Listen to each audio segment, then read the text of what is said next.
Obviously, the environment down here is all salt. The ceiling's salt, the floor is salt, the walls are salt, and to an extent, the air is salt. And you breathe that in, and you can constantly taste the salt.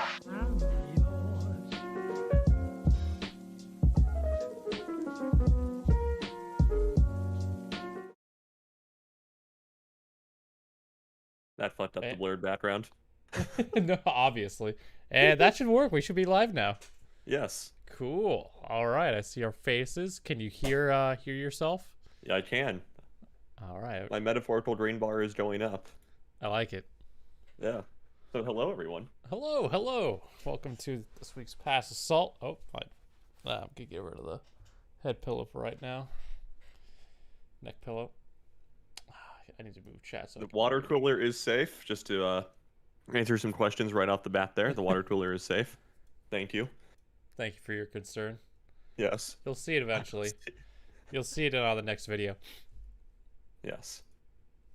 But yeah, so with it, as we dive into this, we do thank you for tuning in. I'll be your main host here, Matthew Garcia, and today with me I have... Taylor Evans. Hello, how are you? Co-founder of Dead for Thought, co-host here. How's it going? Going good. The bully has already begun. It's fine. Thank I you, live man. for the bullying. But do you have your water this week? Yes, I've been drinking out of it since we started. Well, I've already taken several sips. Yeah, but the audience doesn't know that. No, I drank it once we were live. I wasn't paying attention. Yeah. But see, bullying does work. Yes, because I should have listened to the bullies and drank more water last week. Very much so. Happy you're learning your way.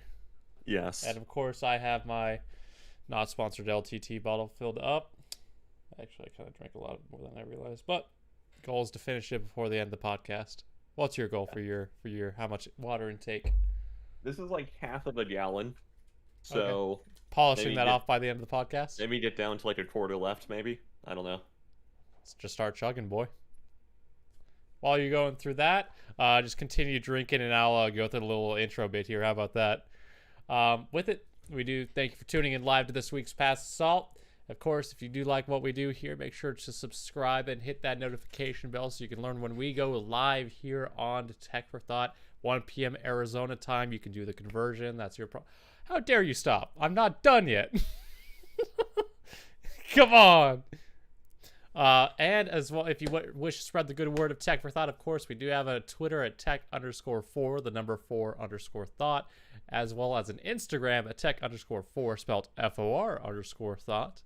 And I think we're done, so you should be good now. Wow, I can speak. All right, cool. It's going to be our new bit.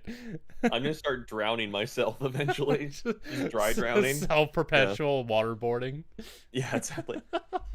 What's the conversion to Eastern Standard Time? The conversion is do it yourself. It's the equivalent about 1 p.m. Arizona time. Have fun with that. Anyway, it's about 1 p.m. Arizona time. Yeah. I know we started a little bit later. We started about like 1:20 something ish. Just getting the ball rolling, gathering news, because there actually is quite a lot of news this week. But before we dive, topics. Yeah, we do have 6 topics, kind of like usual. But before we dive into that, Taylor, what have you been up to this week? Well, in terms of like hardware news, I have a new audio mixer that you are hearing me through now. It is the Elgato Wave XLR, and it works really, really well. I haven't played with like Wave Mix or whatever it's called, the accompanying software. So it's like if you stream, you can like split the audio and whatnot in many which different ways. I just have it on a pretty much a basic pass through right now, but even just doing that, it is working really well. Nice. With it does sound like you have a lot more gain with that particular mixer now. Yeah, I've heard that the volume has been boosted, so yeah, like in general, because it supplies much better power to the mic. I always thought my mic was a little bit underpowered, in all honesty. So made for a cleaner experience, though. Yeah, I still have to kind of dial it in a bit. Yeah, it's true. There's just a bit of echo. Okay, hold on. I can. Let's see. How's that? Oh, a bit better. Okay. Should I go down lower? Just keep it what it is. No reason to mess with it while on the podcast. As he goes to mess with it. No, I was changing it back the volume dial to headphones.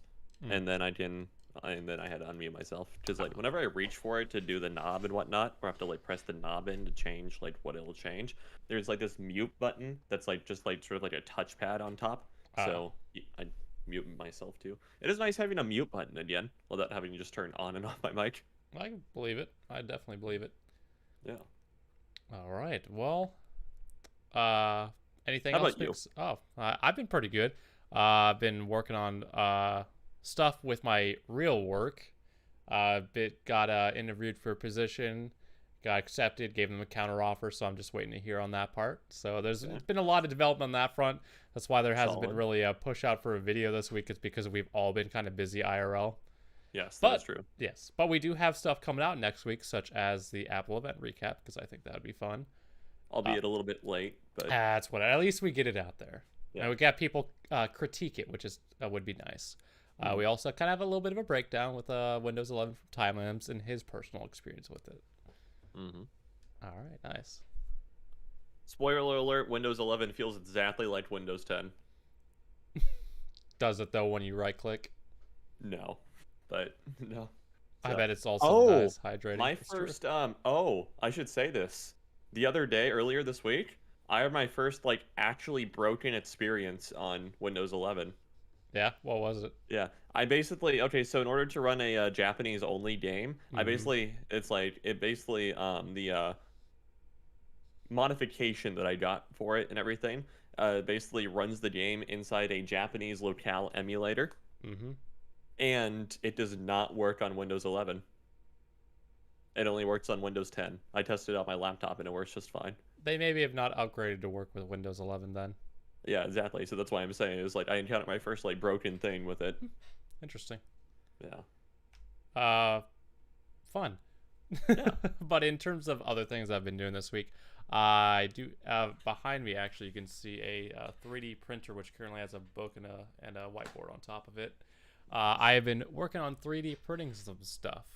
What I have been working on is actually printing out some tiles in relations to D&D, like terrain type stuff.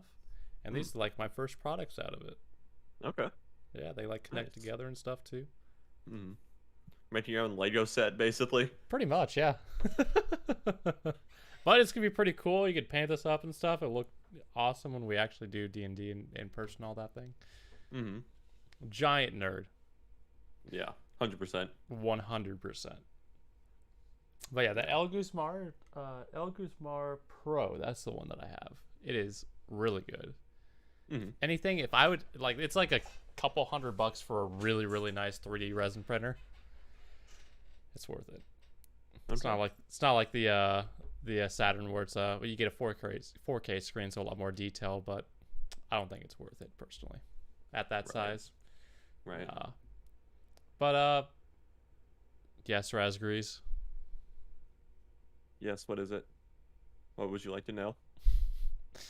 Well, what does I wish to know? I found something very important. And what is this thing you found that is very important? Better be a water cooler sticker provider. I thought we already had like a source for that, kind of. Nah. Like just maybe t-shirts. Yeah, we have t-shirts, yes. Yeah. But stickers, no. Okay. We should do have Anthony do a limited run of Ted for Thought polos. Just for like company use. Yes. I want to see the quality of polos that could be made on that front. If anything, it should be like polyester too or something. Yeah. So. But I would want them to like be like black with like blue highlights and stuff like that. Yeah, that's my personal preference. Yeah. Have our graphic designer work on design. Anyway, we should get into the news. That's fine. But he's more of he's like t-shirt printing, not necessarily t-shirt making, so that's a little bit different. True. But I'll see what I can dig up for polos and whatnot. That'd be fun. Yeah. Actually, we do have some news this week, don't we? Yes, we do. And as I said, we should get into the news. Cool.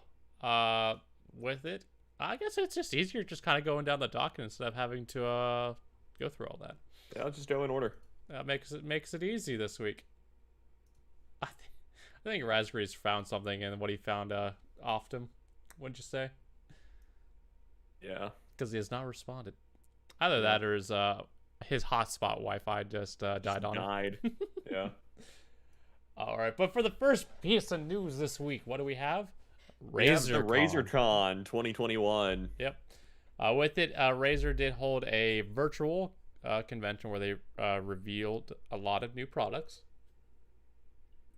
Yes. Water break. That's what we shall call like a break in the middle of shows, just the water break, as we take a moment to both drink water. Yeah. We do not see an emoji. Yeah. Anyway. But today at Razercon, the leading lifestyle brand for gamers revealed a packed lineup of exciting announcements expanding the company's diverse ecosystem of hardware, software, and services. I feel like this was partially a sponsored article, but it's fine. It's whatever. I mean, that's fine, to be honest. It's not like they're necessarily reviewing things. Right, exactly. But tentpole announcements of the event include Razer's official commercial launch of the Zephyr smart mask, the unveiling of a whole new family lineup of gaming chairs named Razer Enki or Enki. Enki. Enki? Yeah. Okay. It's the first time I've ever seen that word.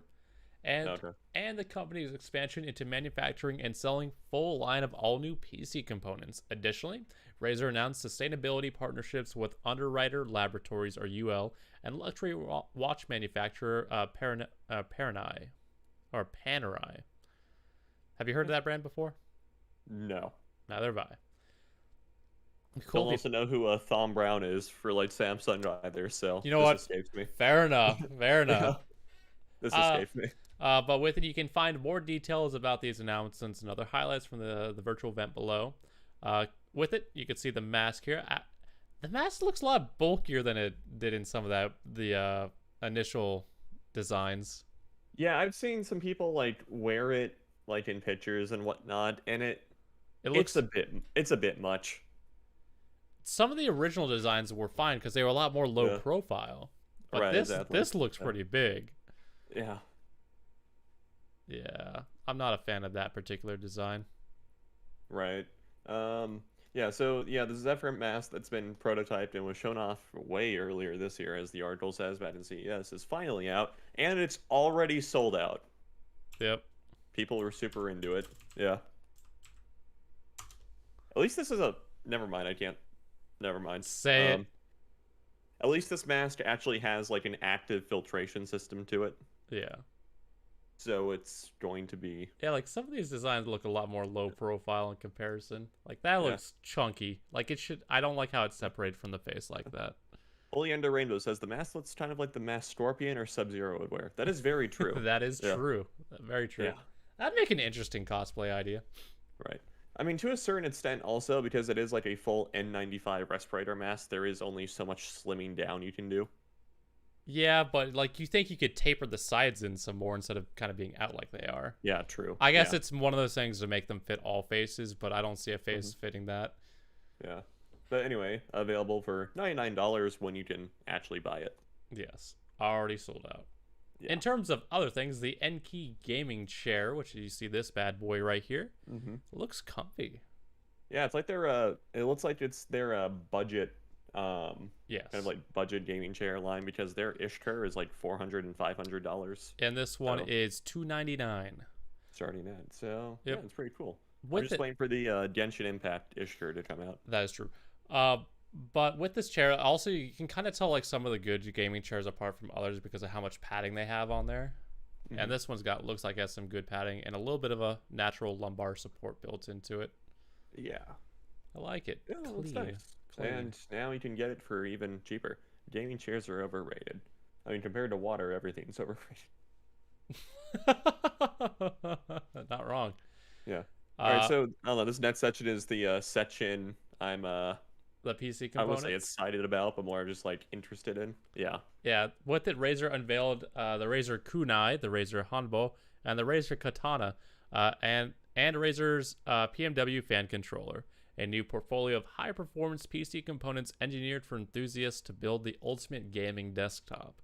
The new components will include cutting-edge hydraulic case fans, all-in-one liquid coolers, and a variety of industry-leading platinum-rated power supplies and controllers for maximum performance and customization. The Razer Kunai and the Razer PM or PWM PC fans controller are available now on Razer.com and authorized retailers. The Razer Hanbo will be available in November, and the Katana will launch in 2022. This is like, I don't know, it's like Razer is finally taking the step out of... Bucket seats are comfy, though, to be honest.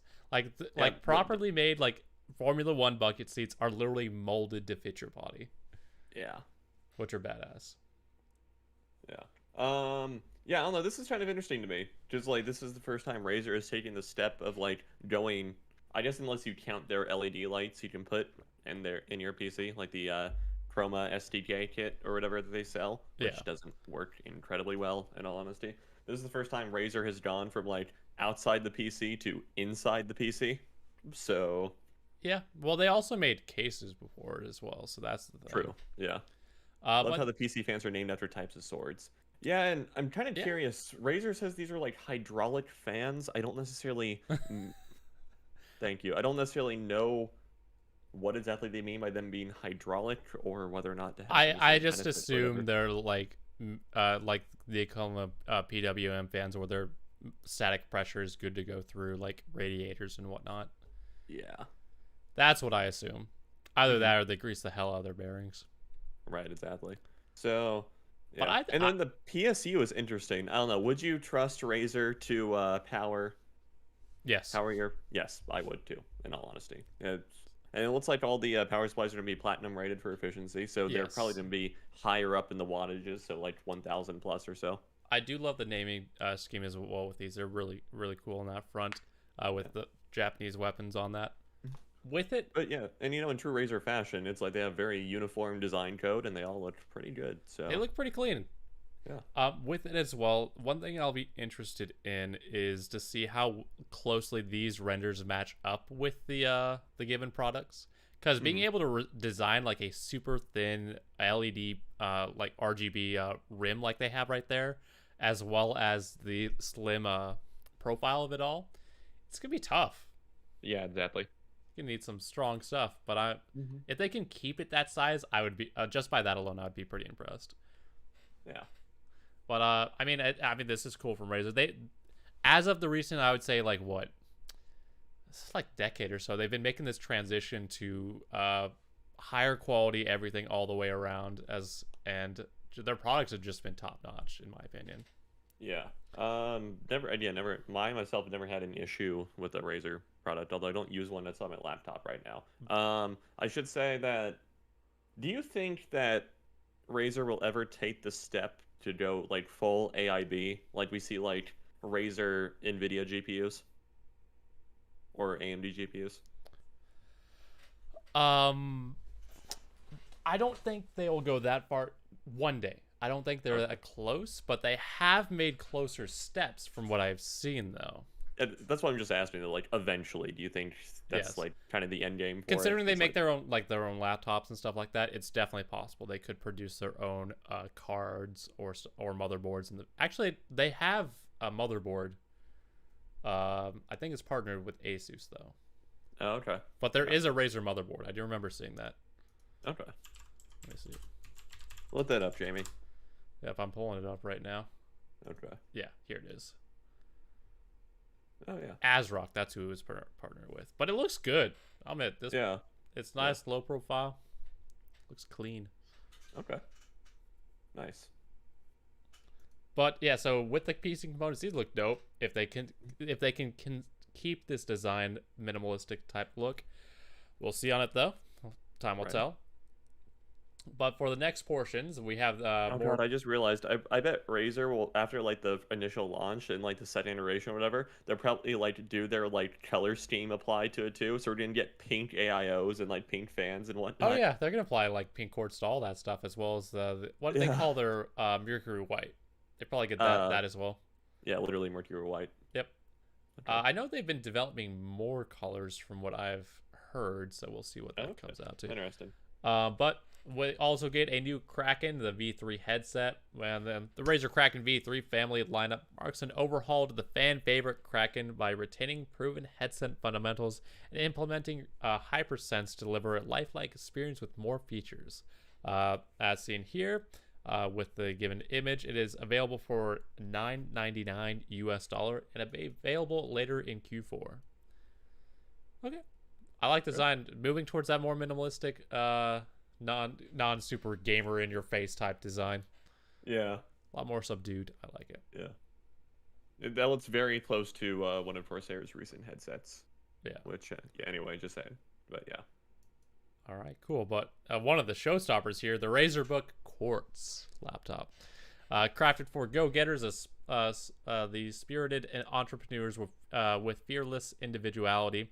The ultra-portable Razerbook now comes in Quartz, and the Razerbook comes in Intel Evo certification and Windows 11 preloaded to take productivity to the next level, including a bezel-less display and a battery life and weight that is under 3 pounds. And it's only 0.6 inches thin, or thick, more accurately. But it starts at $1,000. About right. Would you buy it? I was gonna say, it's like, that is quite the statement, walking around with a full paint laptop. I will say that. You gonna do it? No, I don't need a new laptop. But if you're gonna get a new laptop, also no. You like the Mercury White? Yes, although I guess we'll talk about it very soon, but like as a next dish. But I'm just saying, oh, it's a nice shade of paint. Yeah, all the Quartz stuff is a really nice shade of paint. It's not like super. And they're also consistent between different mediums as well. Right, exactly. So it's like all the paint matches with each other really well, and it's like it's not a very like. I don't even know. It's not a very vivid paint. Like, I think it's a nice balance between like being like, it's a good balanced color in all of paint. Yeah. In all honesty, it's not it's not like hot pink where it's bright and intense. Yeah, so it's actually something I wouldn't mind walking around with. Rainbow. So, yeah. Or Leander Rainbow. What an interesting name. Yeah, I don't know. I was going to say, I guess we'll get into it right now after the Razer bit, but I don't know if I were to ever buy a new laptop. Those new MacBooks are looking pretty. Yes. I know with it as well, I did, let me transition here to the main scene so I could pull up some other stuff. Before we move on, though, there was some other announcements. It's not Barbie or Nicki Minaj peak. That is, yeah, that's a good point there. That is exactly, yeah, that's the best way of saying it, I think. But going over some other things, at least from Razer's website directly, that we haven't talked about before, we are getting some interesting stuff with the Razer Barracuda X coming in this pink form as well. And you say you were looking for a Razer branded graphics card. Well, there's a Razer Halo exclusive giveaway. Oh yeah, as well as a bunch of other Halo Infinite themed peripherals. Yes. But with it, AMD is making a nice John 117 Spartan graphics card with the 6900 XT. That thing looks pretty nice. Mm-hmm. Looks clean. I like it. I like the little AI chip in the back too. Yeah. The details. It's cool. What else do we have that we have not talked about? Just roughly the other Halo peripherals. Yeah. We've known about the Genshin Impact collab for a while. Again, don't know when that's coming out. And yeah, we talked a little bit about the whole sustainability. Panerai. So, yeah. So yeah, I think that about covers it for that. What a Panerai watch looks like. Sorry. Definitely already signed up for that giveaway. Nice. Good. Interesting. Okay. I can see it, but I don't like the lock around the edge. I think that's kind of unnecessary. These don't look horrible. Yeah. But they do look pretty nice. I like the colors, especially. Like the brasses look good. The greens, like this one looks nice with the greens as well. Yeah. These are pretty. Yeah, these are pretty. Kind of. I get like a nautical vibe from them, which I guess made sense. Well, yeah. If you go back to it, you see the waves there. Yeah, exactly. Yeah. So that's definitely influencing it. But yeah. All right. Cool. Interested in seeing what Razer will do with it. if they didn't get back into the wearable games. Just they tried it with like the Nambu or whatever a few years ago, but that was kind of a flop. But yeah. So, and I think we talked about the Genshin stuff in the past, haven't we? Yeah. Yes. Cool. Definitely already signed up for that giveaway. Nice. I think you said that earlier. I want the Paimon chair. That would be interesting. I'm not sold on the Paimon chair, but some of the other things, yes. Like the mouse pad, I think is pretty cool because I think, custom mouse pads and things like that can add a lot to a set. So, yeah. I really like the shade of purple on the chair. So that is true. Yeah, that's why I like it. All right. And now for our next one, it was the Apple event hosted on boy. October 18th. Okay, before we dive into the goody goods with the MacBook Pro, let's go through the other stuff real quick. Okay. We have, just get out of the way. Get out of the way. HomePod Mini, new colors. What do you think? That's great, I guess. I mean, I don't really think Siri is that great of a virtual assistant compared to like Google Assistant, but I mean, if you're really that invested in the Apple ecosystem, that's cool. You get new colors. Do you like the colors? I do actually. Yes, I like I like that blue color. The blue color? Quite a bit. Yeah, the blue and orange look good. Honestly, if we make a set one day, I like that shade of blue, and I would use it. I would like paint one of the walls to make it that color. I think that would look nice. Yeah. Okay, so. All right, and so with it as well, I know they also have announced a new Apple Music subscription plan where it's called Voice Plan. And you can only control it through Siri though, and it's only available on Apple devices. So you get a discount of like $5. Yes, it's $4.99 instead of $9.99. So yes, discount of $5, only available on Apple devices. You still have the same access to all the music and whatnot, but you can only control it through Siri. Yeah, I know. It's like, is $5 a month worth dealing with Siri? I don't know. The HomePods just look adorable. Yes, they do. I will give it to Apple. They are very good at designing, most of the time, good-looking products. And I think the mesh design they have on this looks pretty solid. Mm-hmm. They supposedly sound a lot better than like Google HomePod or like the Google speakers or whatever.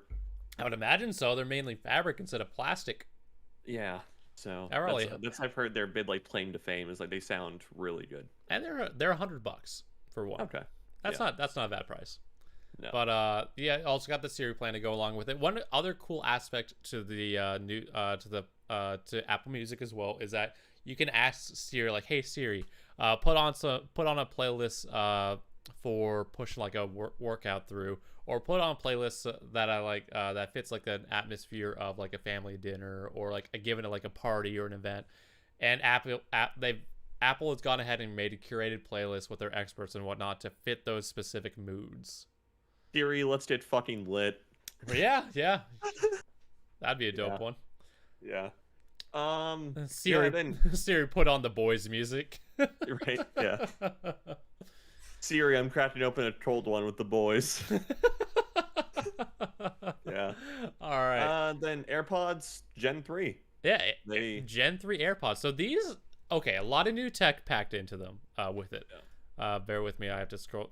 So with it, they now have Apple's surround sound feature built into it.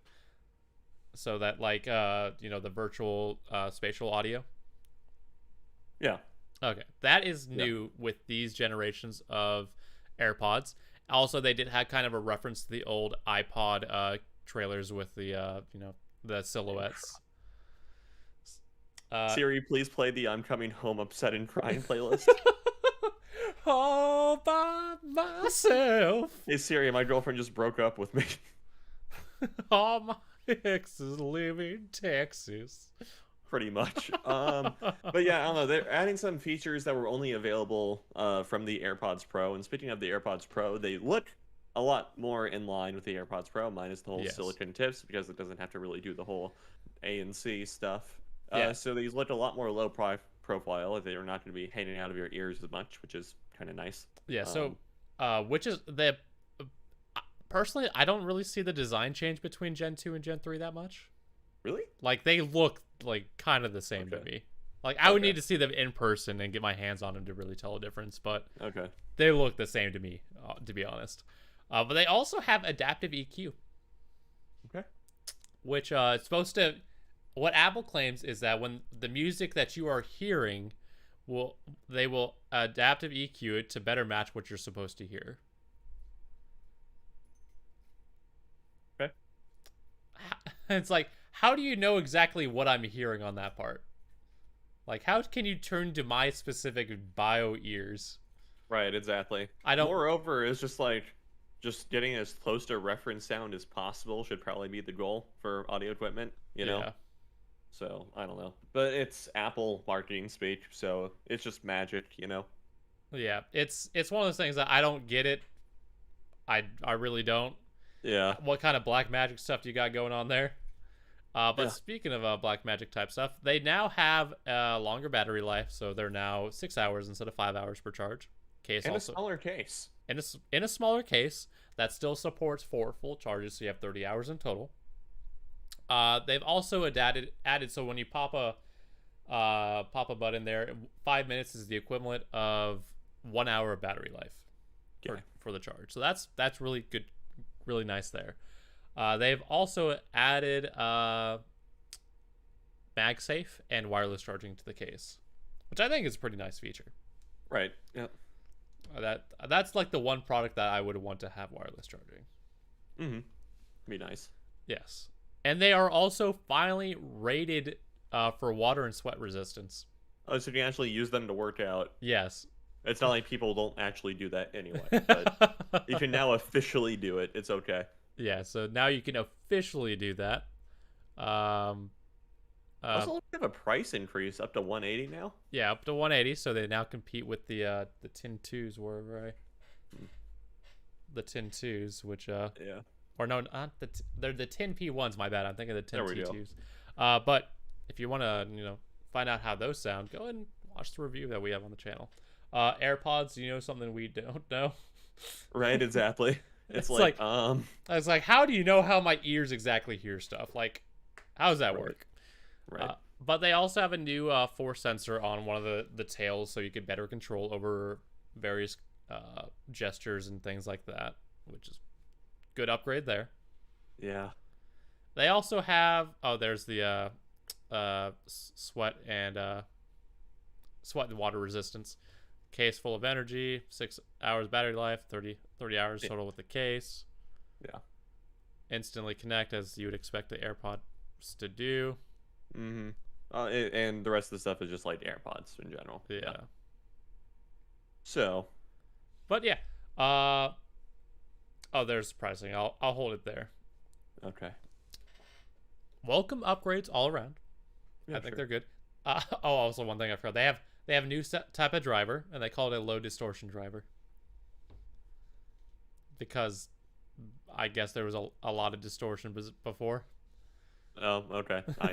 I haven't used AirPods before, so I couldn't tell you. Yeah, Sean has a pair if you want to use them. Okay, maybe next time. I don't know. Maybe next time. But coming in at $179 for the 3rd gens, and a case that we said looks a lot similar to the AirPods Pro. All right, neat. Interested in these at all? Not really. Don't fancy at all? Again, I'm just more. Well, if anything, I'd be more invested in like the AirPods Pro, just because I do value the ANC on stuff now, especially for like mobile audio equipment. And also, as I believe I expressed in like the Apple Iceberg video, I'm afraid of buying like an Apple peripheral or something, just and because just I'm afraid. giving in. Yeah, I'm afraid I'll just get trapped at that point. So That's fair. yeah. With it, I know they have upgraded the AirPods Pro case to now also have MagSafe and wireless charging as on top of it. So those did. It always had wireless charging, I think. I heard they've upgraded them to feature that now on that part. Oh, okay, got it. All right. Anyway. But it's there now. It's now a thing. Okay. Neat. I think that about does it for that particular recap. Can we get into actually what we want to talk about now? That MacBook. Yeah. Looking juicy there. But with it, definitely the so their focus for this event was 2 big aspects: music and the Mac. And we just kind of went over all the music stuff with the HomePod Mini, the AirPods, the new plan for their music stuff. But the real star of the show, whew, kind of got me going there, was the MacBook Pro, I'll be honest. Yeah. But it basically take that M1 laptop and all the amazing stuff that you get with it and just crank it up even further, 11, 12, whatever it may take. The headphones remind me of the old headphones that use foam that you don't see that you'd see in computer labs. Yeah, those really shitty plastic ones. Yeah. Or for those old enough to remember, they're the headphones you use for your Walkman. I used to accidentally break the headband on those all the time in school. Yeah, same. Anyway, back to the MacBook. Yeah, back to the MacBook in relation to it. So it's, as I say, it's supercharged for pros with the most powerful MacBook ever is here. Of course, Apple lingo there. With the blazing. Okay, don't care. It has baller chips, the M1 Pro and M1 Max. Okay, and then also a liquid Retina XDR display. So the screen is just like insane, and then it has a bunch of power. If the now Apple wasn't quite as indirect as they usually are with the graphs this time around, but it's like, which is mildly surprising. But if you look on just the page here from just like this performance, up to 3.7 times faster CPU performance, up to 13 times faster graphics performance, 11 times faster machine learning, compared to what? I think compared to the normal M1, I'm not sure. No, but, not even close. Yeah. From Apple's words, the M1 Pro is 70% faster than a regular M1. Oh, okay. Got it. Anyway, yeah, so the M1 Pro, M1 Max, insane. Those are going to be in the 14-inch or 16-inch MacBook Pros in general. M1 Pro has up to 10-core CPU, 16-core GPU, 32 gigs of unified memory, 200 gigabytes of set memory bandwidth. But the M1 Max is where you start getting a little bit hot under the collar. Yeah, I kind of need to start, on here, just me. 10-core CPU, okay. 32-core GPU, 64 gigs of unified memory, 400 gigabytes per second of memory bandwidth. Yep. Which is insane. Oh yeah, that's nutty, especially on a laptop. That is insane. Yeah.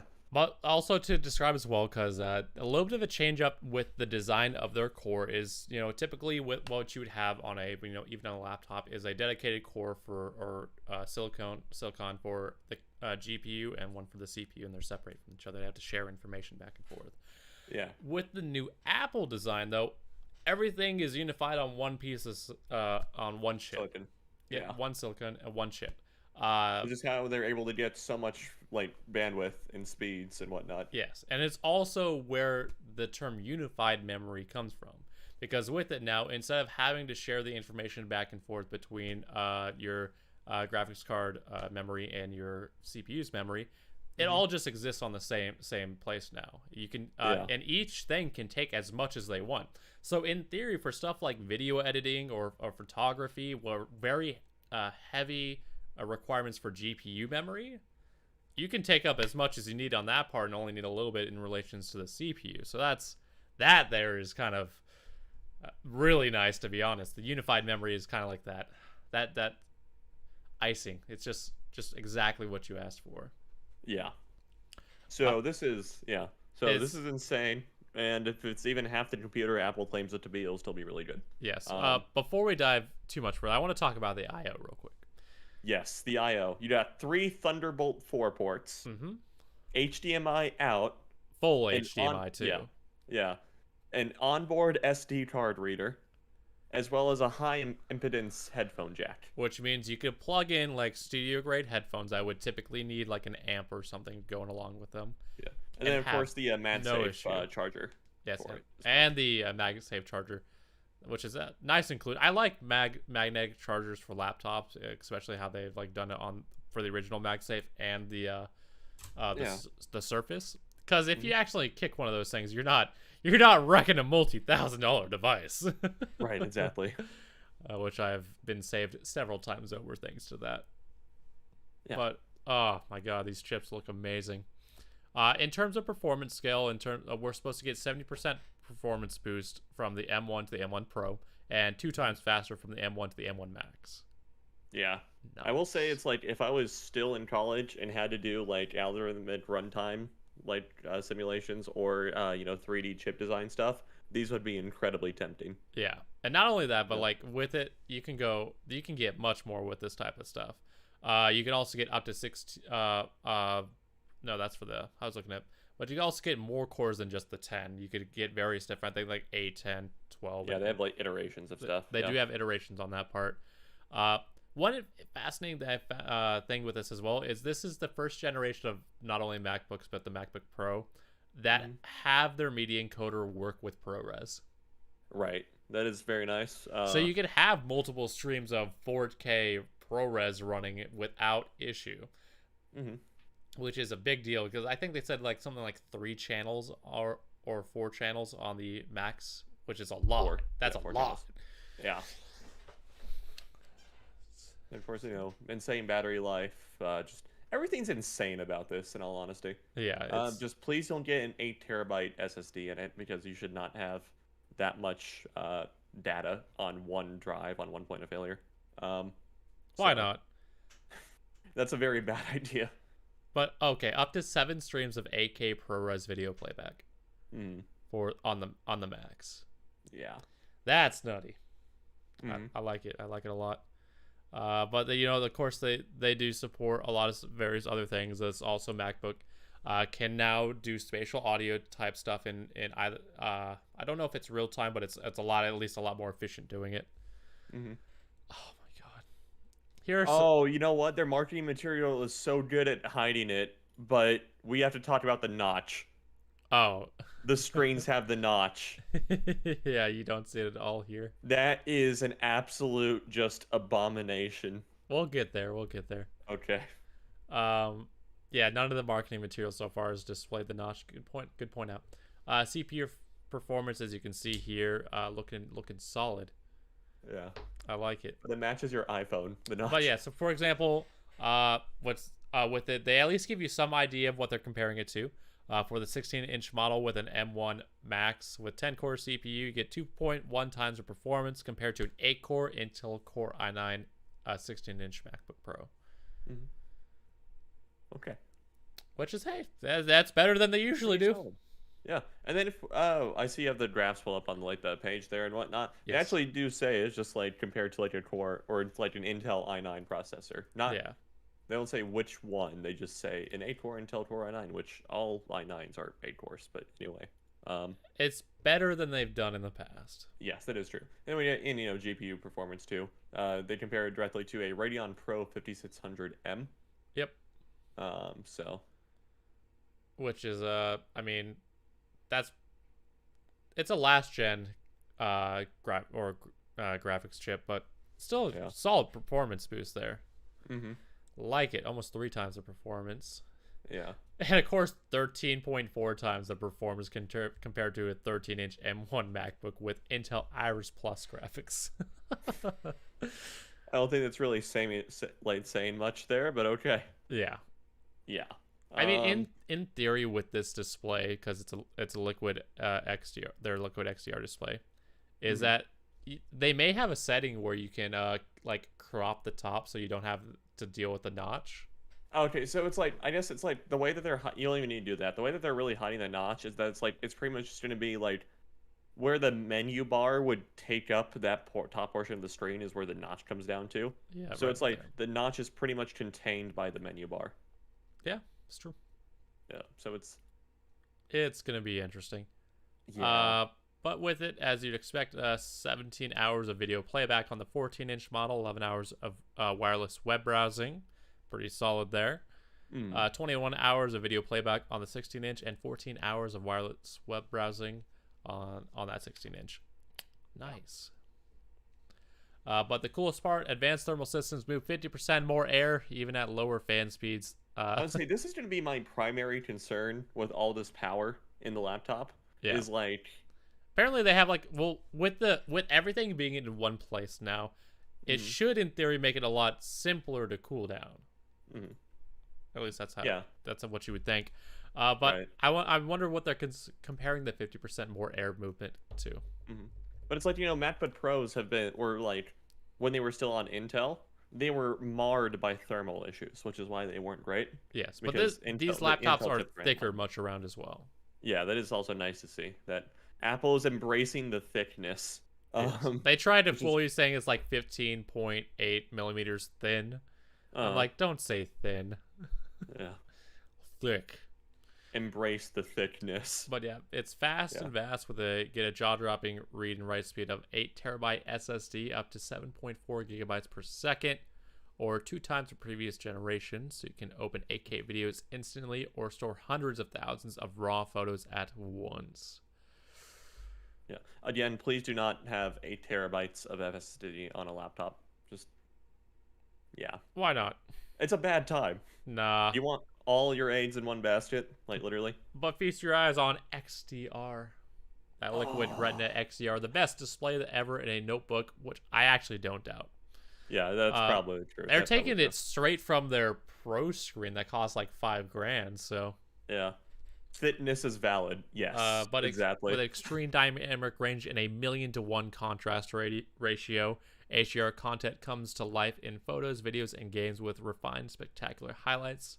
With it, they also have Pro Motion now, so as that adaptive refresh rate, so it can go up to 120 hertz, but adapts it to what you're doing.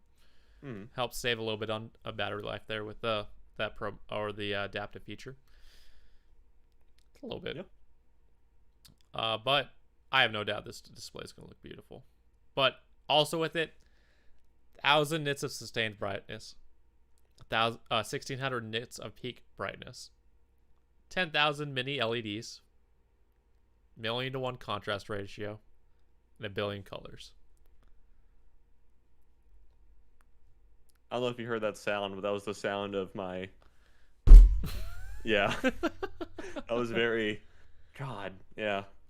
All right, so yeah, it's like, clearly, okay, these things are insane.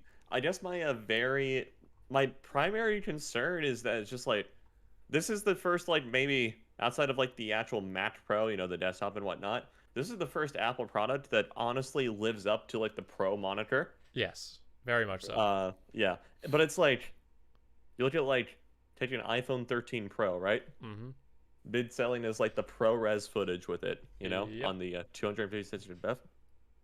The only way to transfer it to your insane balls to the wall, powerful MacBook Pro with M1 mats and everything to do editing on the fly and whatnot, because you're road warrior or whatever, is through the USB 2.0 lightning cable. That's true. That is true. Yeah. You could upload it to the cloud too. Yeah, that might actually be faster, in all honesty. Yeah. So. Yeah, honestly, I wonder if they'll build a connection so you could like wirelessly stream it to your laptop as you're recording. I hope so. That'd be a pretty cool feature. Yeah. So it's like, I think that's something they actually need to unironically iron out, is that whole workflow. And maybe it's like with the iPhone 14, there's going to be like better I/O to better support, this sort of thing. Yeah. Because Type-C connection. Yeah, exactly. Actually make it like a pro device or something. Yeah.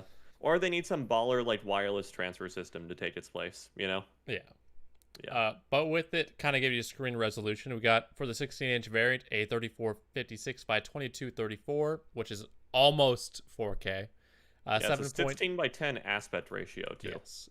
It's a 7.7 million pixels with a 254 pixels per inch. 254 also carries over to the 14-inch with 5.9 million pixels, 3024 by 1964. Nice. And for the first time ever, it has a 1080p HD webcam. Yeah, and so one of the things I've heard about the notch too is like people are like, okay, this would have been okay if we got FaceTime in it, but we got like FaceTime in it, but it's like you don't even get facial recognition or the. Yeah, I'm sorry, Face ID. Face ID. There we go. Yeah. Yes, I was thinking of they were like video chatting on FaceTime right there in the image, so that's what I was thinking of. Yeah. Anyway. So yeah, it's just that's kind of the pain point right there, is that it's like you just hold a glorified webcam in the little sensor cluster that you've cut into the screen for. You don't even give us like Face ID, and that's the big reason why the iPhone still has the notch, is for Face ID. You know? And with it, it's That notch is disgusting, but at least you could see it here in this particular image. But the webcam has been upgraded, which is a nice upgrade. I know their last webcam was like half the resolution, it's like a 540 or something like that. Yeah, it wasn't great, but at least the post-processing, it was really kind good. of embraced that laptops are communication devices, so you shouldn't really, gimp on webcams. Yes. So that's a nice upgrade there. Damn, this thing's just got so much new stuff packed into it. Studio quality mic, 60% lower noise floor, 6 speakers sound system with 4 force canceling woofers, and 2 tweeters. Okay. Got spatial. Pretty bass heavy, but whatever. Yep. You could do spatial audio work on it. There's the I/O, which is just again awesome. Really good to see. So good. Oh, you also have a support for up to 4 external monitors. Yes. While we're talking about the I/O, I should mention that. Yeah. More pixels than ever. Connect up to 3 Pro Display XDRs and a 4K TV with an M1 Max, or connect up to 2 Pro Display XDRs with the M1 Pro. Now that's ballin'.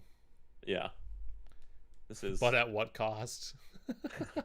Well, now that you mention it, at what cost, right? But also keyboard now features a analog function row, unlike the touch one from before. The touch they got rid of the touch bar, which I don't think anybody's going to super miss. That's a very huge trackpad. Yes. That's very large. I like it. Which is nice, but I'm just saying that is quite large. The only thing I might not enjoy with this is how sharp the edge looks like it is when you have to rest your wrist, lean your wrist on it or something. Yeah. It looks pretty sharp. Yeah. That's my only possible pain point. That might hurt after a while. But this thing looks sweet. Pro apps unleash M1 Pro and Max. Use AR to see MacBook Pro in your workspace. No. And now we're just going through all that fun stuff. That's pretty much it. So do you want to get into pricing of these things? let me see where I could find that. Let's get into pricing. Where can I buy one or order? There we go. I think blue button at the top. Do buy order. Now. All right, so we're gonna start. Which would you get, a 14 or 16 inch? Definitely the 16 inch. Because if you're gonna have a laptop this powerful, it should probably be a fairly big screen. What's the difference between space gray and silver? I don't see it. But we're obviously gonna go with an M1 Max, right? Well, yes. Got it. 16 inch, yeah. All right, we're starting at $3,500. Okay. No, we're starting at $2,500. It looks like for the 16 inch. That's for the Pro. Oh, okay. Sorry. I was saying for the Max though, that's $3,500. Where does it say it on the screen there? These little. The little icons there. Okay, the text is too tiny. Yeah, that for my window. Okay. Anyway, and with it. So yeah, go with the mats. Might as well. Can I customize it from there? Yep. So obviously gotta go for that 64 gigabytes of unified memory. Bump that price up quite a bit. Yeah. Looking spot. Obviously, Taylor, I know you're gonna love it. 8 terabytes. Oh yeah, have to, right? Just lob on 2,000 to the price, right? Keyboard, obviously we gotta go with just Japanese. Cool. Pre-installed software. Okay, what bloatware do we want? Final Cut Pro, yes. Logic Pro, go for it. Yeah. You are a mobile creator. You want all this. Having it preloaded is gonna be super nice. That is unironically actually nice if they can preload that for you. But yeah, okay, let's say without that though, just the hardware alone. Yeah. $6,100. How's that pill sound? I'm going to auction off my kidney. You could buy a house with a kidney. I know. Does anybody want my kidney? It's in decent shape, I'm pretty sure. Says the Russian. I know. Right? But I hope you didn't think as we were talking about it would be cheap. Yeah, that's with that there's a price tag for all that tech. Yeah. But here, do you think it justifies it though? Do you think this is personally with as much stuff as they have in here? Yeah. Yes. Yeah, I think it's if you were to spend that much money on a laptop, it should probably be this. Even just at a base tier, let's just go like basic stuff right now. Yeah. What other system are you going to be able to find that has a 10-core CPU in it, 32 gigabytes of memory, graphics card, a 4K HDR monitor, or practically 4K HDR10 certified as well. That's an important aspect. HDR10 certified with a 120 hertz adaptive refresh rate, terabyte of memory, all that type of stuff. Right. Yeah.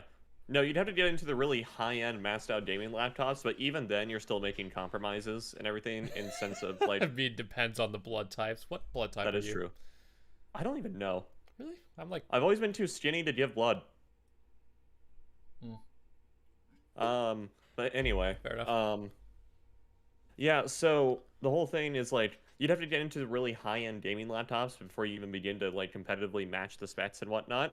Yeah. And even then, you're making a lot of trade-offs. You're making trade-offs, usually in memory, in all honesty, but also in. You say usually, but with it, you have 32 gigabytes of unified memory here. We're looking at 16 apiece. It just does that. No, I know. I'm just saying. It's like I'm saying. It's like even in the higher-end gaming laptops, they kind of cap off at 16 a lot of the times. Yeah. So, anyway, but regardless, you're still trading something. Like the high-end gaming laptop is going to be incredibly thicker, incredibly bulkier, stuff like that. Yeah. The screen isn't going to be as, nice. The screen definitely isn't going to be as nice, and you definitely don't get that good of I/O on any gaming laptop that I know of, especially with the 3 Thunderbolt 4 ports. Oh yeah, that alone is kind of. I mean, yes, you do have to have a dock with it. But that's kind of expected with a Pro type device where you have to plug it into a given setup to be able to take full advantage of it, really. Right, exactly. And I know Apple's probably favorable use case for this is definitely going to be the whole plug it into the Pro Display XDR to do video editing and whatnot, which actually isn't a bad sell in all honesty. No. So, yeah. But with it, I think the price justifies it. You think so? I would. Yes. I would agree. Outside the storage, yes. Yeah. I think the storage is a little overpriced, personally. Yeah. Yeah, this might be a bit worth. This is worth. Yeah. And I am not an Apple user by any means. I've never owned an Apple computer in my life, but if I were to ever own an Apple computer, it would probably be this one. It's just I cannot personally justify the power that it has, the cost or the power it has and whatnot. I don't need my laptop to do anything insane. Yeah. So, yeah, that's kind of why I hesitate. And dear God, it is expensive. Oh, it is very expensive. We're an hour into this podcast and we're only two topics in. Yeah. All right. But I mean, that laptop is it's nice. Yeah. You can't deny that quality there. I mean, Apple really has stepped it up this time. They're just trying to hit it out of the park. And it shows really well. Yeah.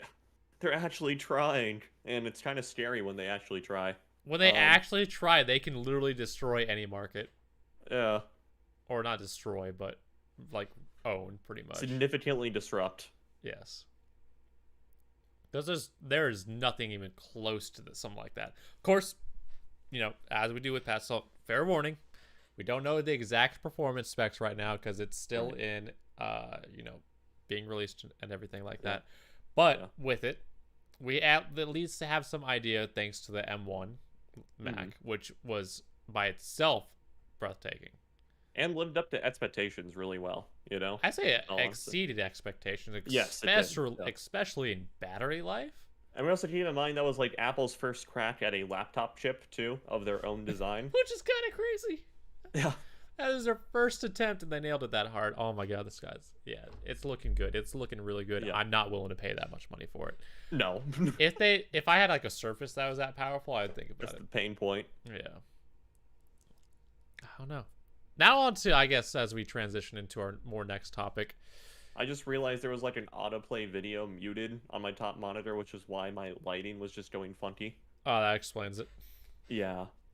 Okay, we're good. Cool. But with other, I guess, kind of less exciting news, I mean, what's going to be able to top the MacBook Pro this week? I don't know, Let's be honest here. But with it, we do have an announcement with the Google Pixel 6. Yay! Yeah, I don't really care. One noteworthy thing to talk about is one noteworthy thing to talk about is like this is now using Google's own designed chip now. It's called like White Castle or like Cathedral or something like that. Should be. And it's something like that. I'll be able to pull it up in just a moment. And Qualcomm is very upset about it. Yes, very much so. Google Tensor, our first custom built processor. Google Tensor, that's what it became. White Castle. Oh, no, it was like Chapel or something like that. It was Whitechapel. Okay. It was their like the like test name for like the insider. Okay, it was the prototype name. Yeah, that's what it was like for. Prototype name. How the Xbox One or something like that was the Scorpion. Yeah. I'm happy for Google fans, and that's it. Pretty much. Yeah, like, yeah. This is gonna have I mean, this. It's okay, never mind. It's neat. 80% faster performance for cool. The most advanced. I mean, I'll give credit to Google. Their cameras are good. Yeah, but so much of that is just not so much like the sensor that's awesome, but it's just the image processing that they do on Pixels. Yeah, like just the way they handle pictures is kind of amazing. They have kind of upgraded some stuff. We're looking at 50 megapixel wide main camera, which gives us an f1.85 aperture and 82% or 82 degree angle of view. Not bad. I like it. We do have a 12 megapixel ultra wide, which has an f2.2 aperture, so a little bit less there with it, and it gives you a 114 degree field of view. We also do have a telephoto 48 megapixel one. It gives you 4 times optical zoom and the f3.5 aperture, so you need to be a little bit brighter outside for you. While we're talking about the camera, what do you think of that rear camera, like in terms of like housing, like the back design? Let me get back to it. Okay, I didn't know you had scrolled out on the stream. It's still saying it. Yeah, I know. But like the shelf that it has. Yeah. The legitimate shelf, because it wraps all the way across the phone too. Yes. I think it's better designs than the Notes, to be honest. I would agree with that, actually. I actually kind of like it. Because at least your phone won't be able to teeter-totter. Yeah, exactly. Without some effort. It's a lot more stable. It's not as lopsided, symmetrical. Yeah, it won't have that teeter, and it's probably going to be a little bit more safer for the camera as well on that part. Won't be like resting out on one edge where if you accidentally mess up, you'll shatter some glass. Which is annoying. Yes. And the capture is... Okay, that's actually a really big... increase their sensor size for the main camera. Yeah, it's like over 4 times bigger, which is massive. And of course they're touting their camera because that's pretty much the only reason why you buy a Pixel, in all honesty, is just for insane camera. Yeah, their cameras are just like amazing. Yeah, the post-processing is good. It's designed for powerful performance. Everything a battery should be. Charges fast and wirelessly and can charge other devices with battery share. It lasts over 24 hours by allocating power to the apps you use most, and it keeps essential apps running for up to 40 hours with extreme battery saver.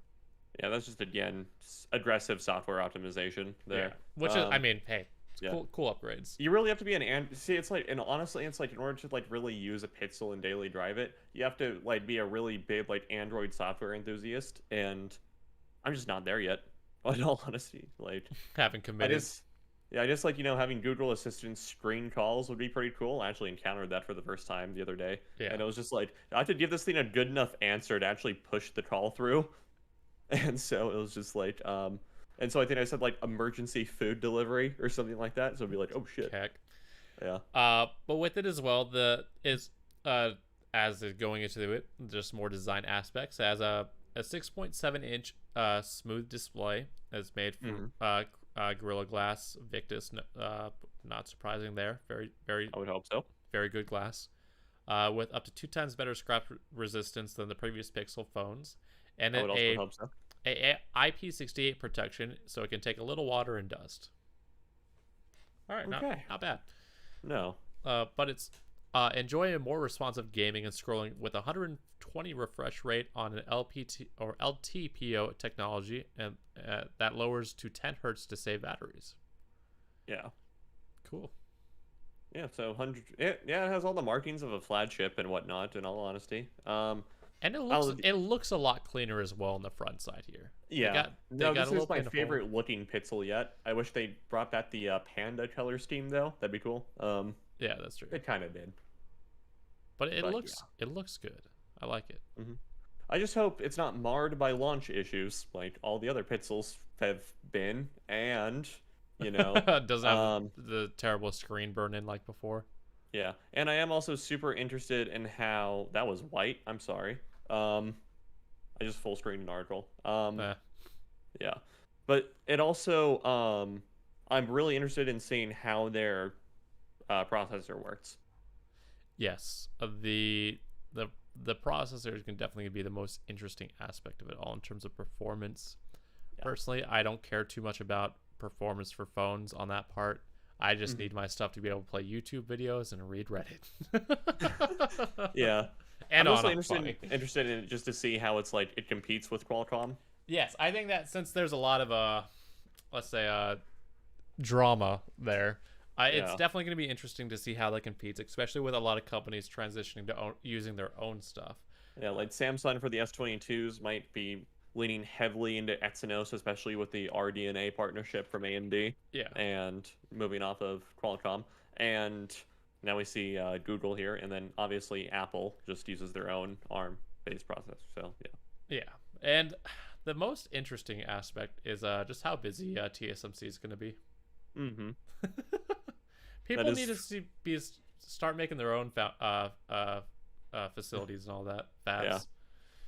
Yeah. TSMC is going to be very, very busy. Don't go full Samsung Galaxy 7 explode. Right. Yeah. That was the Note 7. Yes, that is correct. The Note 7 exploded. Did you ever own one, Taylor? No, I didn't. I wasn't super interested in the Note lineup at that point. I think I had a S7 at the time, just a regular S7 Plus. Yeah. You were a normie, is what you're telling me. Yeah, exactly. And then I discovered the Note 9. I was like, well, I'm hooked. Oh, these S Pen is neat. Mm-hmm. But yeah, I mean, with it, hey, like new phone out. I expect the camera to be killer like usual. Yeah.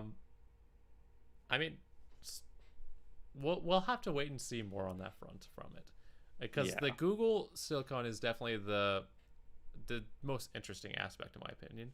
Mm-hmm. But we don't really have any performance numbers yet, because Google ain't pushing anything out. No. I will take some issue. Now, obviously, we're not a big enough tech channel to get like a review or like early unit of this phone for a review. I will take some issue for what I've heard with like other influencers in the space of how Google is doing their whole embargo. So it's a dual embargo, and it's like the first embargo that was like lifted this past week was like you're allowed to do like unboxing of the phone and everything, show the home screen, and that's pretty much it. You're not allowed to do anything else with it, which is incredibly pointless in my opinion. Yeah. So the reason for that may be because of Gamers Nexus. Oh, okay. They were going on for a while when they were allowed to do unboxings where they would do teardowns. Oh. So Google may be following the suit where they'll allow you to unbox the phone and touch it and do whatnots with it, but you can't take it apart now. Yeah, okay.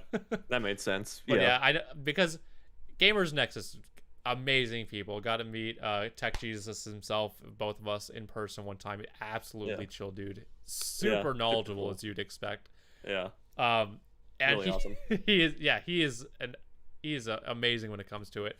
And he is also known for pushing the envelope sometimes. Yeah. And also completely destroying companies' credibility.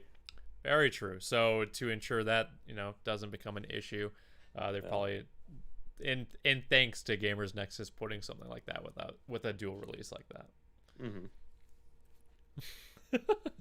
Okay. I guess I kind of see it. It's just I know what's in the box, you know, and I know what Yeah. an Android home screen looks like. It's like obviously you get the phone and maybe a charger if you're lucky in the box. I could have told you that one.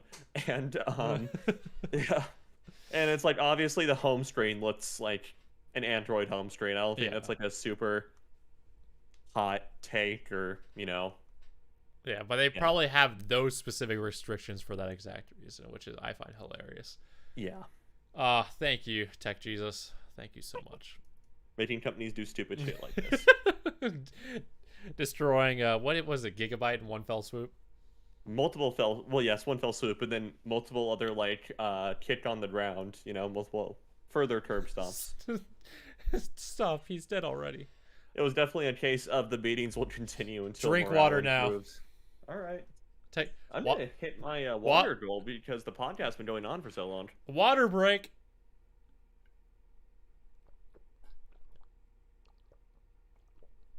All right. So, any other thoughts about the Pixel 6? Personally, no. I will have to. I'm just wanting to see more right now. That's all I'm interested in, is just seeing more when they release stuff. But until then, not really interested. Okay. Because I will be rocking this broken S8 Plus till it dies on me, pretty much. That's like till the day I died.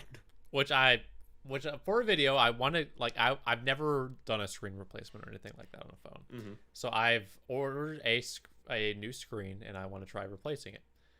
I think it's going to make an interesting video. The people who I've ordered my screens from, which I'll leave them unnamed for the moment, have been out of stock of it for a while now. As if I ordered it 2 weeks ago, they said it'd be there, they'd have restocks in 2 weeks, and they still don't. I asked for an ETA, and they said it's going to be roughly November 3rd. Yeah. Which kind of hurts. Yeah, I'm sorry. But, I mean, I don't necessarily blame them, much more the supplier on that front. See, because they can only do so much. But they do seem like a good company, and they have okay, I guess I'm by myself now. But they do have a ton of stuff when it comes to, like, repairing your phone, parts, whatnot, things like that. So, I mean, hey, if everything goes well and the given screen works fine, hopefully I'll see some more from them in the future. Because the back glass part of my S8 is broken as heck too. Shattered a little bit. That doesn't look good because the case on it, but yeah, it's broken too. Well, chat, how are you doing today? Can't transition to the next topic without him, really.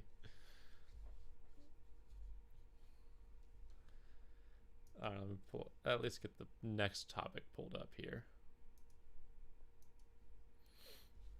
I wonder if he's getting the water cooler.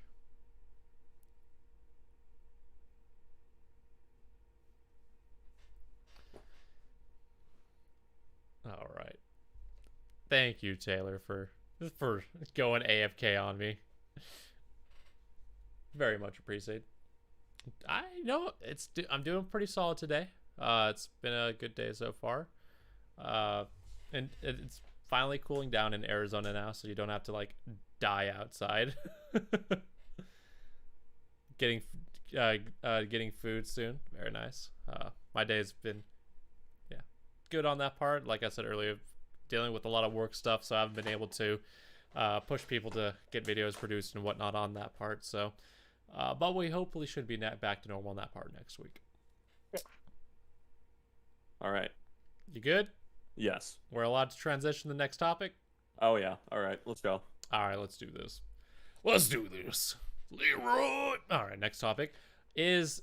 So, thanks to some rumors on that part, so Reddit user alleged that he got his hand on an Intel i9 12900K.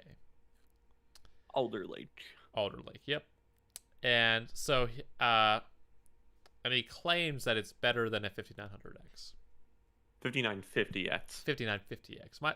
Okay, still technically better than that, but yeah, technically better than 5950X. So, hasn't actually tried the processor out because they don't yet have a motherboard on which it is to install it. Once they acquire one, they plan to benchmark it against a Core i9 10900K and a 5950X with both DDR4 and DDR5 RAM.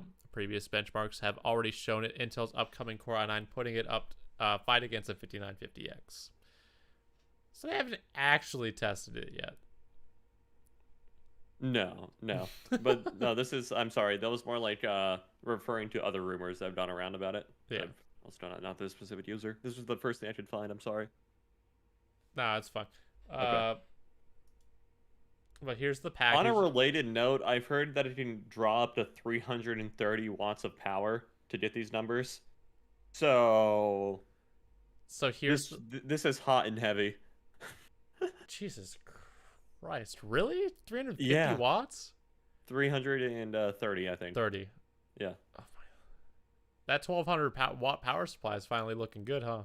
Right, exactly. And long-term payoff there. Yeah. For those who don't know the and it's like I think the big thing is like it's a back port of the 10 nanometer. Oh wait, I haven't switched. process. I haven't switched the scene over. I was talking this entire Okay. time without realizing. But this is Oh. what the box looks like. Which is cool. The golden wafer is cool. I like how Intel kind of does cool i9 boxes sometimes. They're so overkill in my opinion.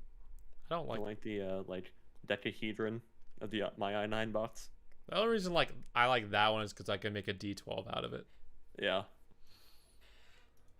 But here's the chip itself, which it has the elongated design, so it's no longer square.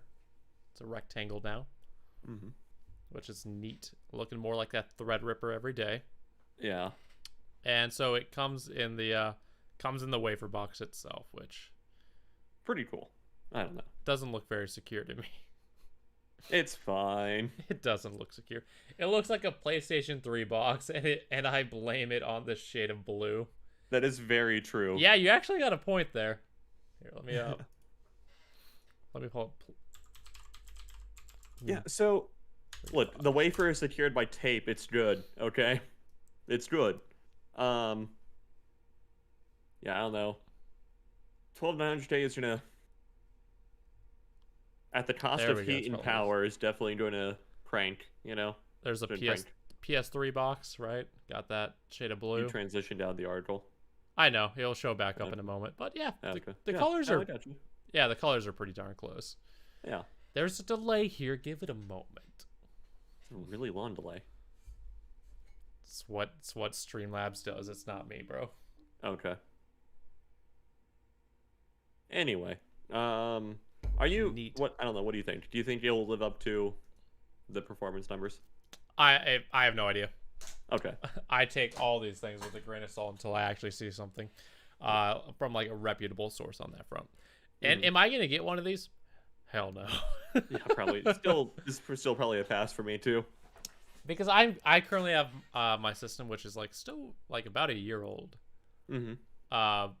And it's, I mean, the only thing I could really upgrade into it reasonably is upgrading like a 3900, my current 3900X to a 5900X. Okay. Yeah, I mean that's the only real thing I could do easily, since my board already supports the 5000 series. Nice. And it does support a Gen 4 PCIe slot, so I could upgrade that, but I don't have a graphics card that could fit in the case. That's the hard part, man. Yeah. But The I mean, tolerances. do you think the chip will live up to its to the competition it's been given? I think so, actually. I actually am fairly optimistic about it. Okay. Thinking Gelsinger's got a good idea going on. Yeah, I think so. And I think I predict the big issue, if there is one, is definitely going to be cooling for this thing and thermal throttling. Yeah. So, but I think it's like tested with the proper equipment to handle its energy, then it should perform really, really well, which is gonna be good. It's gonna be refreshing for Intel users, and it's like it is also nice that it's like they're doing some future tech like PCIe Gen 5 on this one. So yeah, I mean they are incorporating a lot of new tech, including DDR5 RAM, because they don't want to get their they don't want to follow pants. by again. Yeah, Yeah, their pants down again. that's a hard part. Mm-hmm. I mean, anything else in relation to that particular topic you want to talk about? Not really. All right. You think one day that chip can see some life in your white girl Lee and Lee case? Probably not. All right. Well, then, with that in mind, since we don't have anything else because I actually haven't tested the chip yet, let's transition to the next topic here. Mm-hmm. And with it, thanks to thanks to some funny stuff from Gigabyte. I can't believe we actually have an MSN article for this either, but whatever. It is what it is. I didn't choose the article, so I know. I'm just saying. I just realized kind of the absurdity of it on my end. But yes, thanks to MSN, Gigabyte has hit by ransomware again. I think that's a sad part there, that they've been hit by it again. Yeah. The Taiwanese hardware manufacturer Gigabyte has supposedly fallen prey to yet another ransomware attack. If true, it would be the second time the company has been targeted by a ransomware operator in 2021, following the earlier attack in August. Some hacker had his power supply explode and started, While Gigabyte hasn't yet commented on the incident, according to the dark web criminal intelligence platform Darktracer, the company has appeared in the list of victims of the relatively new ransomware operative Avos Locker.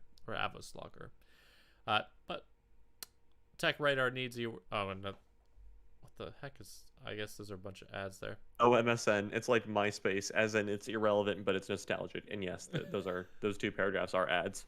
Cool. Thanks, MSN.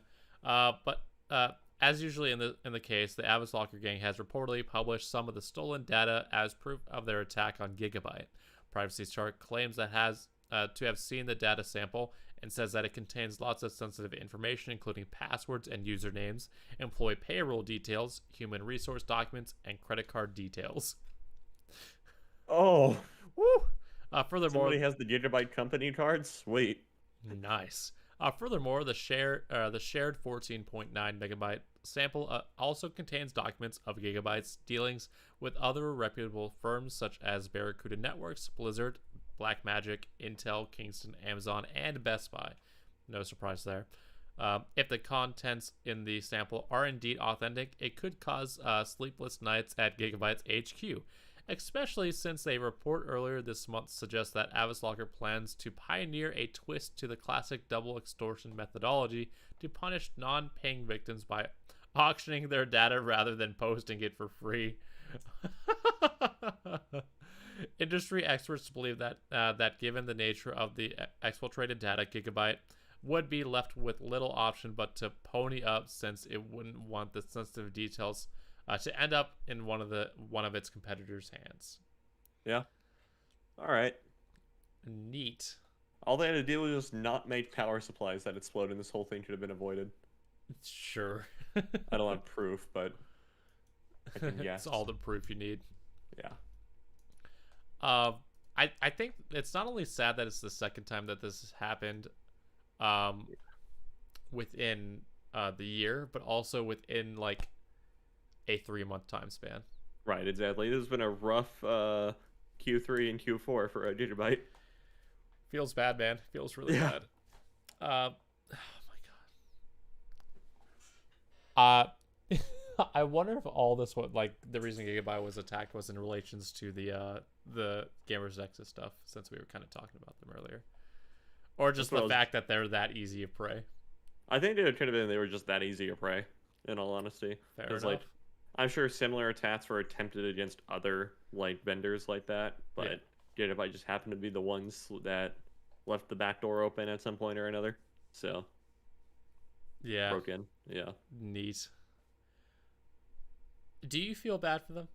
No. All right. Cool. And the reason why is just when you're that large of a company, there's no excuse for something like this. So, yeah. So, no, I have absolutely zero remorse. Feels bad, man. Feels really bad. Oh, my God. Will they ever... No. Will they ever recover from this year? I'm sure next year will probably be decent for them. As long as they just don't... If they just ship power supplies that don't explode, it'll already be an instant improvement over this year, okay? Yeah. Well, I don't have much more about this topic other than sad for them. Yeah. Oh, well. Anyway. On to the next topic.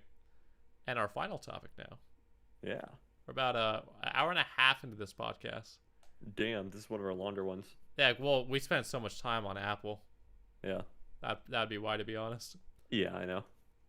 But with our last news topic, Dbrand pulls its PS5 dark plates from sales after Sony threatens legal action. Which I think they brought them back. But earlier, yeah, they did. Yeah, but earlier this year, Dbrand started selling matte black PS5 side plates that it called dark plates. And when it did, it baited Sony right into the product info page that said, "Go ahead, sue us." Absolute ballers. I know. I wonder what this oh, I'll give you a tab. Nope. I was hoping to pull up the Dbrand page. We got our hands on some, and they look exactly as you expect, making the size of your PS5 black instead of white, and they even have their own tongue-in-cheek take on the PlayStation icon micro texture. Fascinating. As of Saturday, though, you can't buy dark plates anymore, as Dbrand has removed them from sale after, perhaps unsurprising, receiving a cease and desist letter from Sony. If you visit the dark plate site right now, it just has a list of news articles.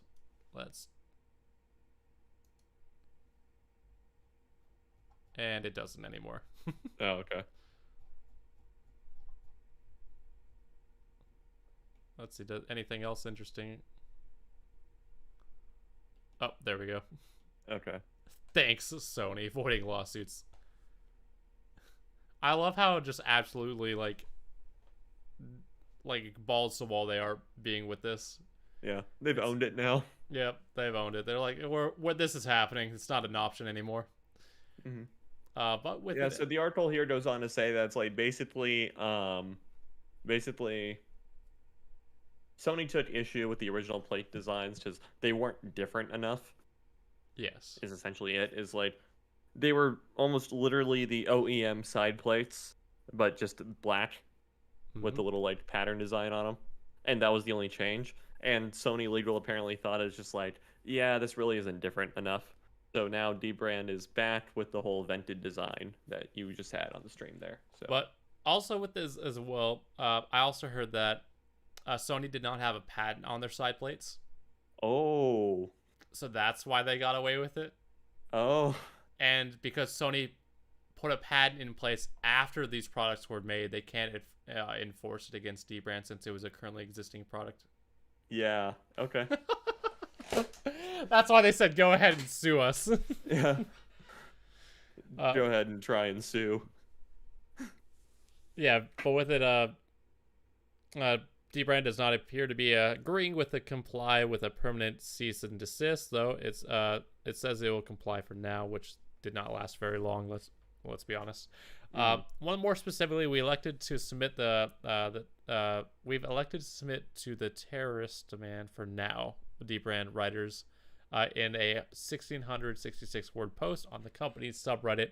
One packed that was intentional. One packed with harsh words for Sony and even a few F-bombs. The company signed off with a talk soon and suggests it has already has other plans. God, Dbrand is like toxic. It's hilarious. It's so great.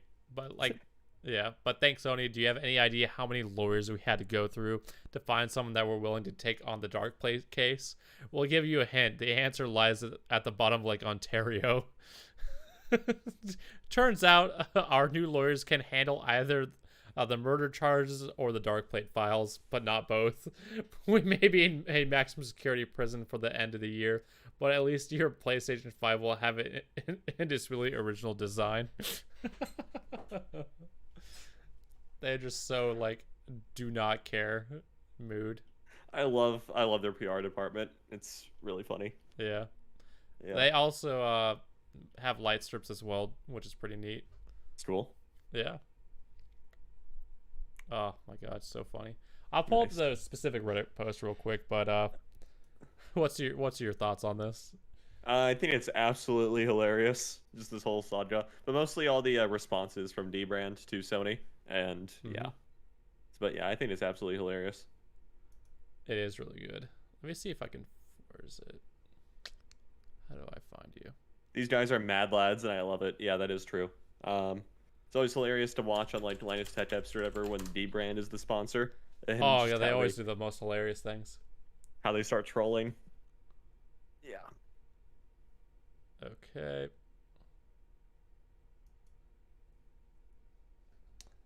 But okay, there we go. Got the Reddit post pulled up.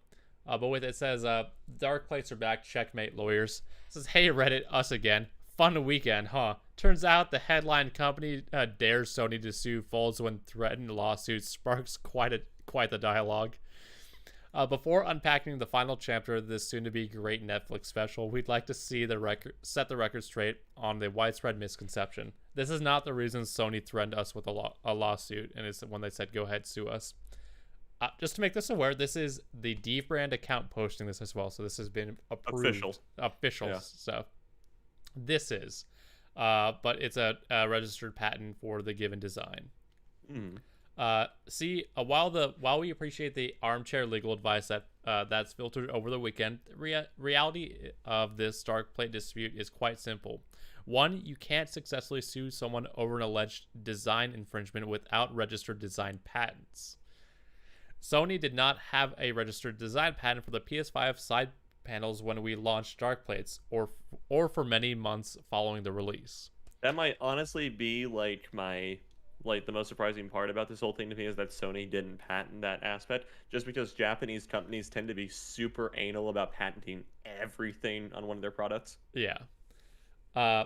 We didn't think they'd ever get one. They did. Here we are.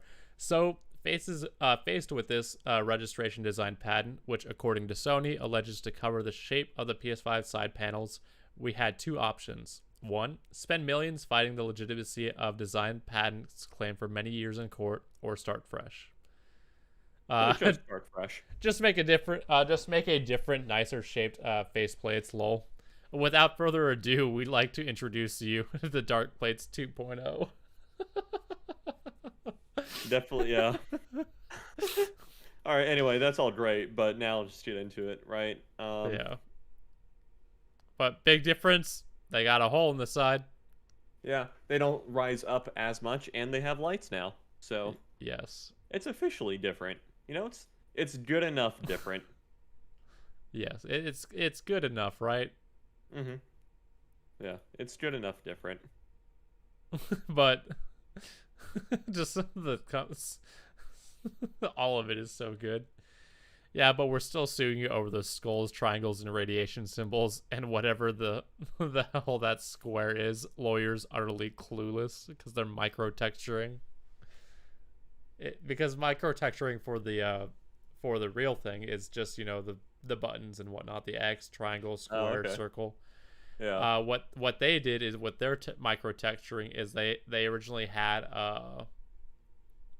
like the radiation symbol, a triangle with a skull through it, or something like that.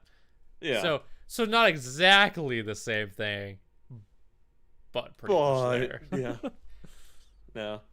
And yeah, it's gonna, like, if that particular aspect makes it to court and whatnot, the litmus test is gonna have to be, of course, just like, can a jury reasonably discern the difference between the two designs? Yeah. LiveProTit gets sued for making a copy of someone's product, just one-up them and make a new product that completely outclasses the old one. That's better. Yeah, that is functionally better. Yeah. So, I mean, if you want more PS5 performance, technically, then go ahead and get these plates for it. On top of that as well, you get a little bit of art. Obviously. I accidentally played the intro. My bad. Oh, whoops. Okay.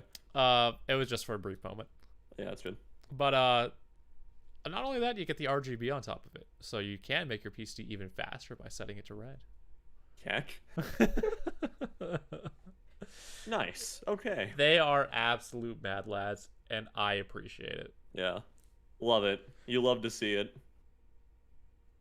Did Sony... I don't know. I said this to my friend who bought the original Dark Plates 1.0, and needless to say, I got him to spend another $70. Catch. Yeah, I don't know. Dbrand, they're gonna keep printing money. I mean, their products are good in general, but it's like when you have such like funny, positive PR like this, then it's also a good thing, you know. And the absolute balls for everything as well. Right. Exactly. So That is amazing. I love it. So good. It's so good. Yeah. With it, I don't want to go out and buy a Dbrand skin now, but I don't have anything good to put it on. F. Uh, Yeah.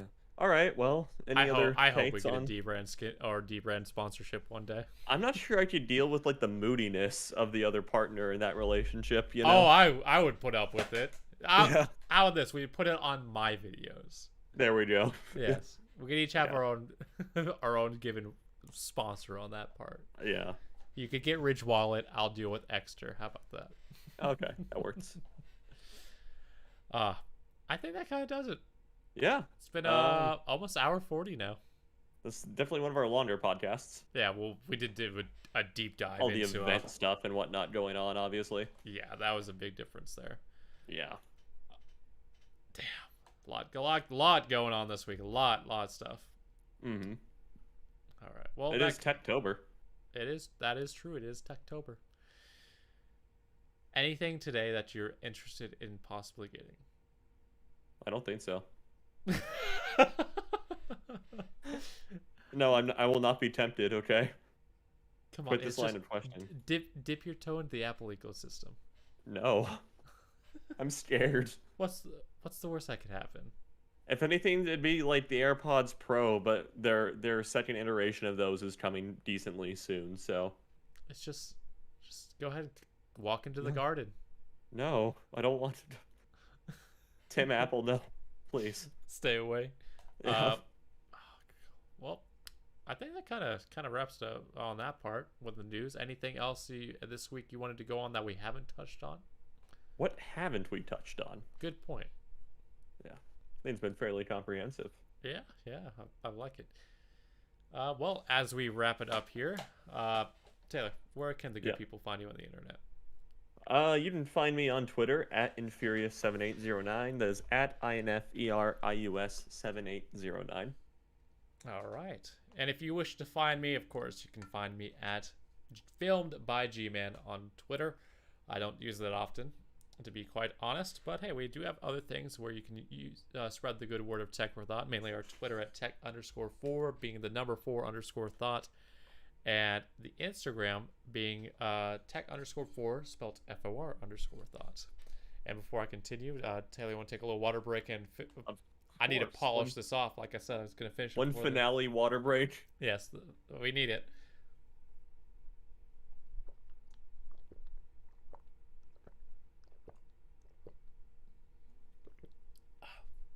Oh, wait, there's a little bit left.